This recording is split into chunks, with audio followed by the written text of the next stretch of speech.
Hello, my name is Eric, and today I want to talk about my psychotic cat, Malcolm. So sit back, get a drink, have a joint, have a gummy, and relax, because this is one of those long stories. Welcome to the craziness that lives inside my head. Party people!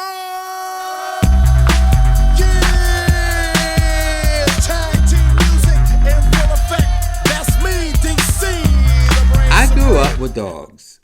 When I was 3 years old, my stepdad had a Doberman Pinscher named Princess.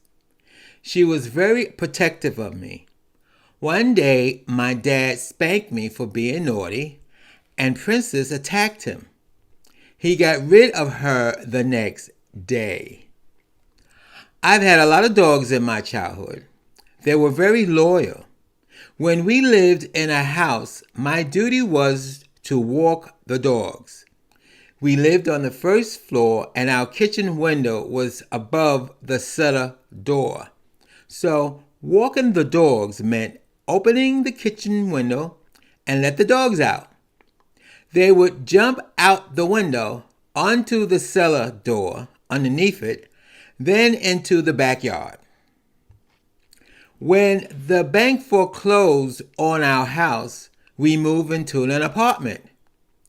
My mom would wake me up at 6 a.m. to walk the dogs, which meant getting out of a warm bed, get dressed in my boots, winter coat, fur hat, leash the dogs down 6 flights of stairs, and walk them in the snow until they did their business. Then hurry it up back home where it was warm. After I warmed up and started to wash up for school, my mom would be yelling at Pudgy because after all that walking in the snow, he waited till we got into the apartment to do his business number 2. After that, I no longer found myself wanting a dog for a pet. In my drinking and drugging days, I wanted a pet, and I had friends who recommended cats.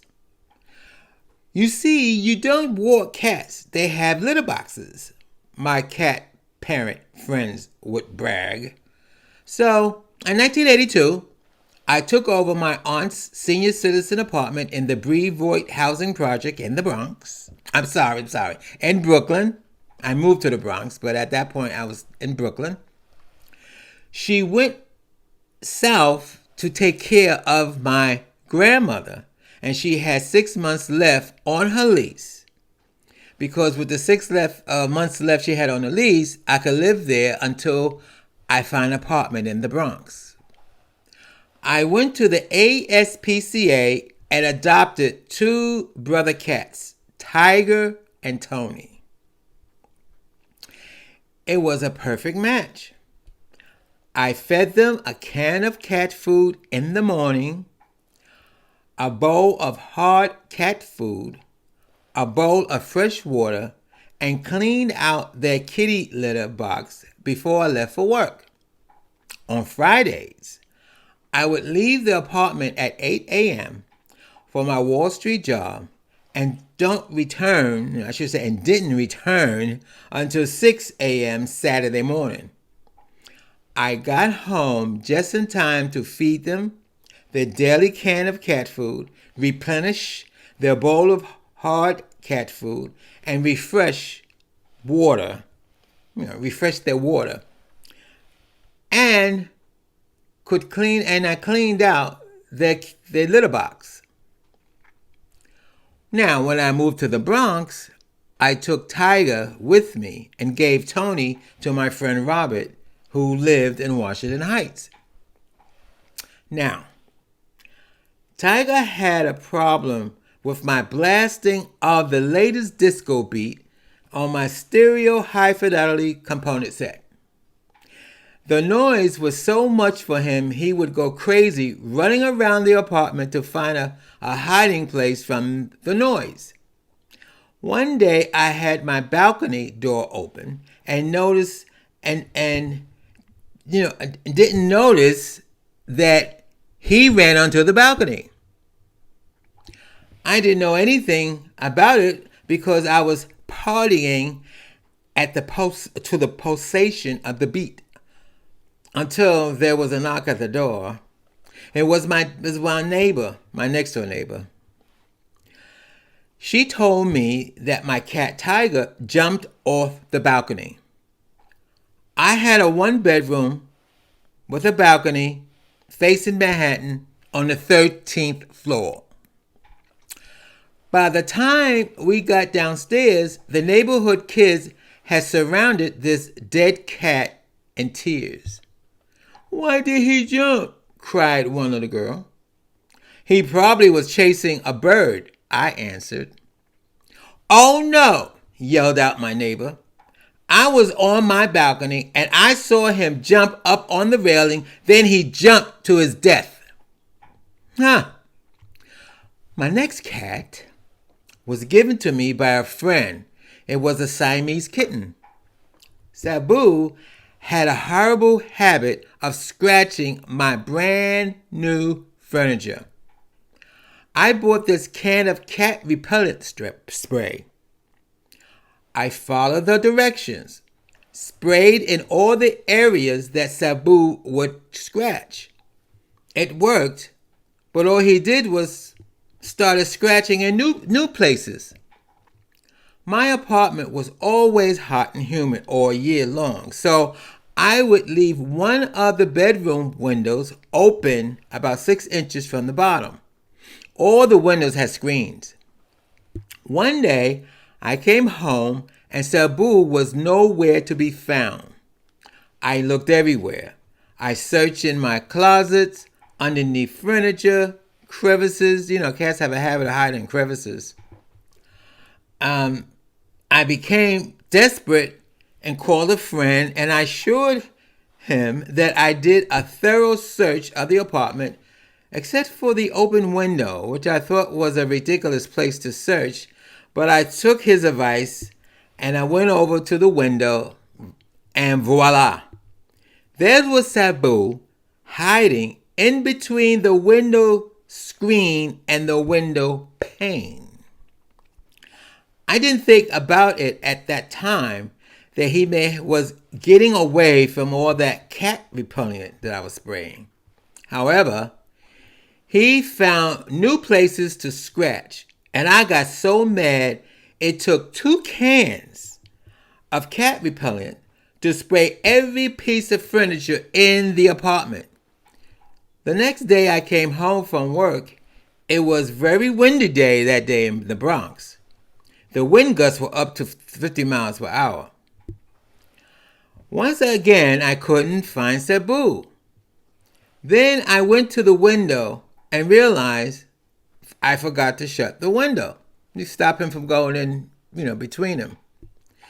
When I raised the blinds, there was no Sabu, and there was no window screen.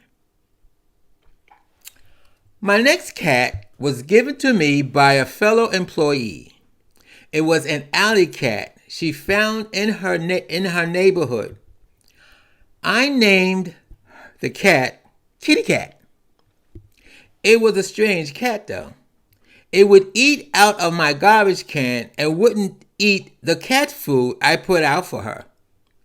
She wasn't the sweet, cuddly kind of pet. She kept to herself. She loved the sofa, so that was her sleeping area. There was no problem with her using the litter box until the day I left for work and didn't know that while I was getting ready for work, she snuck into the walk-in closet. Cats are very sneaky. So when I closed the closet door, she couldn't get out, and there she stayed for the whole day. I usually leave home around 6 a.m. and usually don't return home until 9 p.m. Kitty Cat was locked into the closet for 15 hours. When I got home and couldn't find her anywhere in the house, I immediately went to the window to make certain that they were all closed tight. I didn't want another cat to blow away. And they were. I called my friend and told him how baffled I was finding, not able to find my cat. When I opened the closet door to hang up my coat, Kitty Cat ran out. I was so flabbergasted, as they say in the old days. Then I was horrified.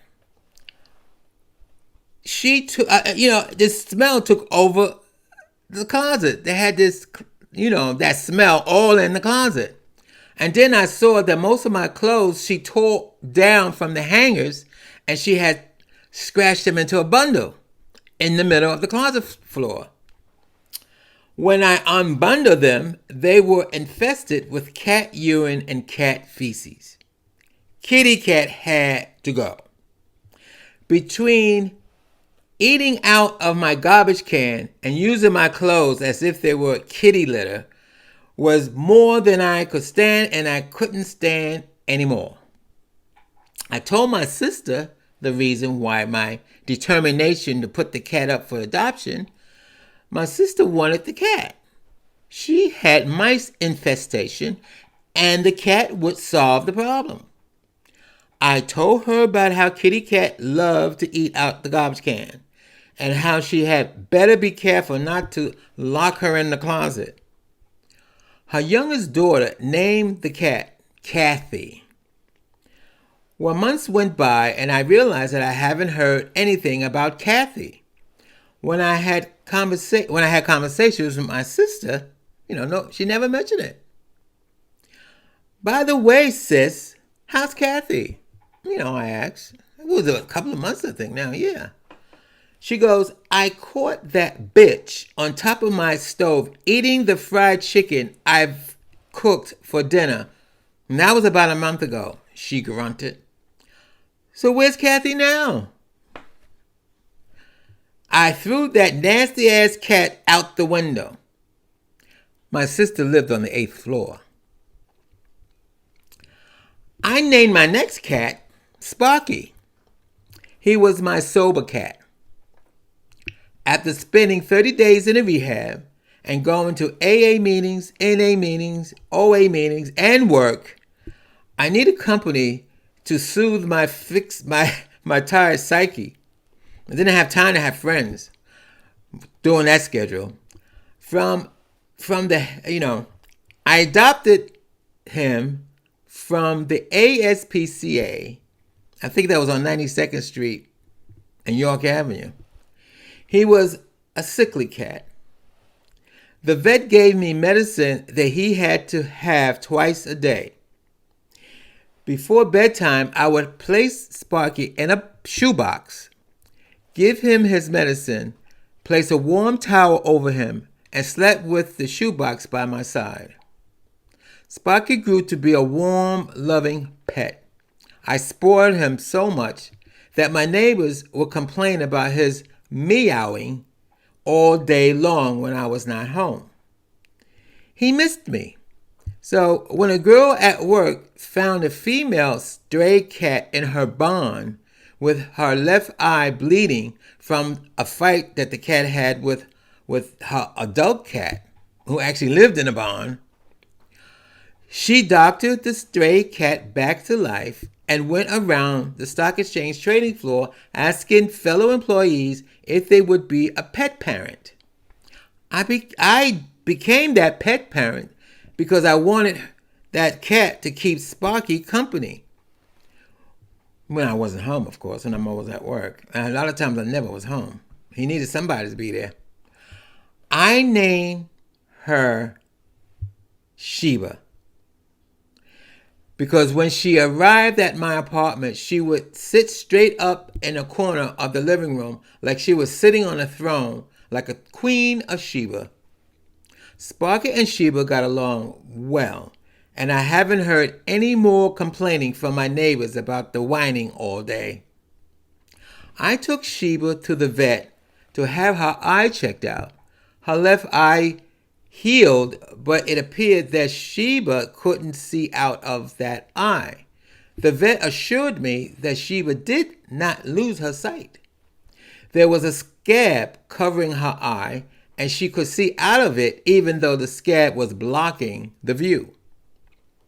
Well, for $2,000, the scab can be removed, and then she'll have clear vision, explained the young veterinarian.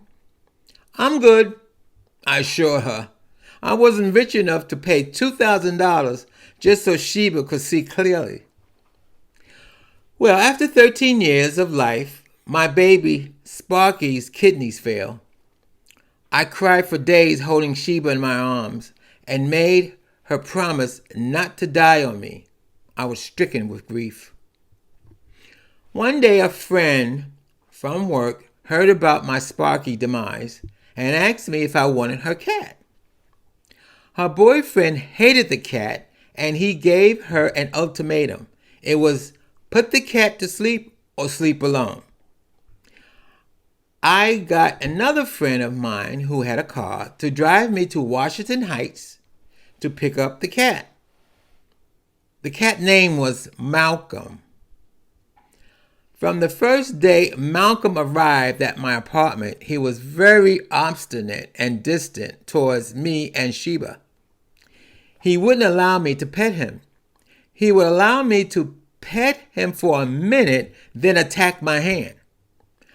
I would slap the hell out of him, and he would just snub me and walk away. He was brutal towards Sheba. When Sparky was alive, Sheba and Sparky would sleep together on the sofa. She would give Sparky a tongue bath every morning, and at night the two of them would sleep with me.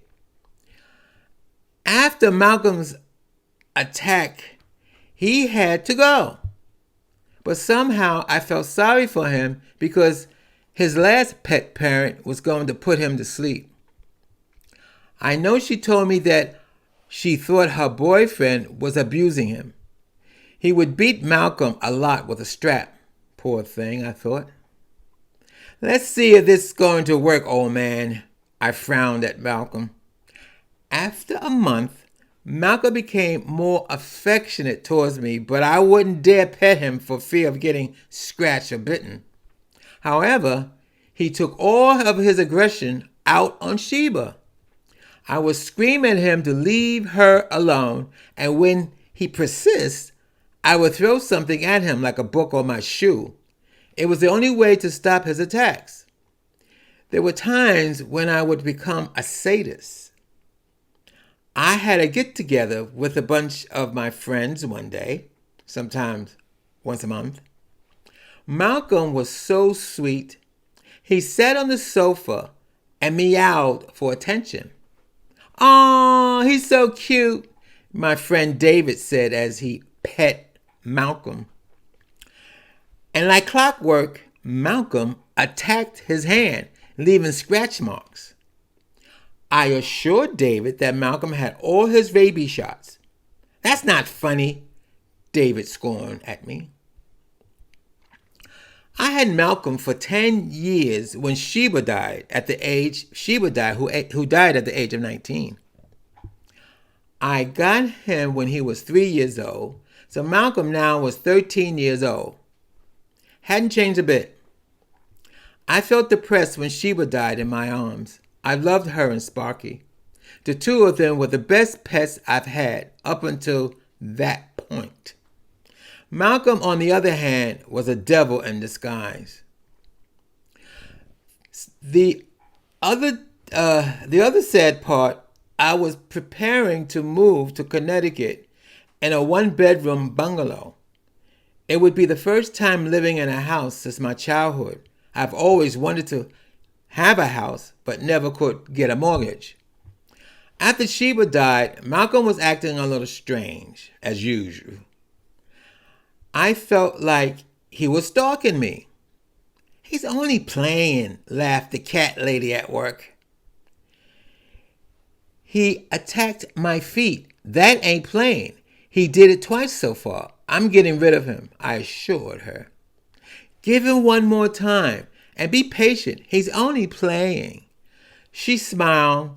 I have to admit, she was the cat lady with 6 cats of her own, so I figure she knew what she was talking about. However, this blind fate of hers got me bitten. It was a nice, quiet morning. I was preparing to leave my apartment for work. I lived in the Bronx, and I daily commute to Connecticut. That's why I was moving to Connecticut, that daily commute, which was the main reason why I was moving to Connecticut and had concern about Malcolm. I didn't want to take no cat with me to Connecticut if he was going to attack me. So I couldn't resist. Malcolm looked so cute sitting on the bed that morning. I couldn't. I never saw him in this calm, cute state. I started petting him. In fact, I petted him for a good 10 minutes. He usually attacks in 2 minutes. I was thinking, wow, since he's the only cat around, he may feel more at ease. Then Malcolm sucker punched me by attacking my hand. I slapped him to the floor, then he attacked my ankle. I kicked him off of me, and once he fell off of me, he ran into the living room. And I was running behind him with a broom, because I was going to kill the son of a bitch. I was ready. I was going to broom and stab him with the broom. "That's it," I yelled. "You're not coming with me to Connecticut." After 10 years, I had enough of his shenanigans. I got a hold of him, and before he could run underneath the sofa, I held him by the collar. I went into the closet with my free hand and retrieved the pet carrier. I threw him into the pet carrier, and then I ran over to the balcony and was going to throw him off the 13th floor balcony. But this voice in my head says, "No, that would be cruel." I took him to the ASPCA on my way to work. I had to pay them $35 to put Malcolm down. I showed them the hole he made in my leg, and it was still oozing blood. They had to keep him alive for 5 days to make sure he didn't have rabies, before they could put him down. After a week, I got a call from the ASPCAs informing me that Malcolm didn't have rabies. To this day, I can't understand why I kept a psychotic cat in my apartment for 10 years.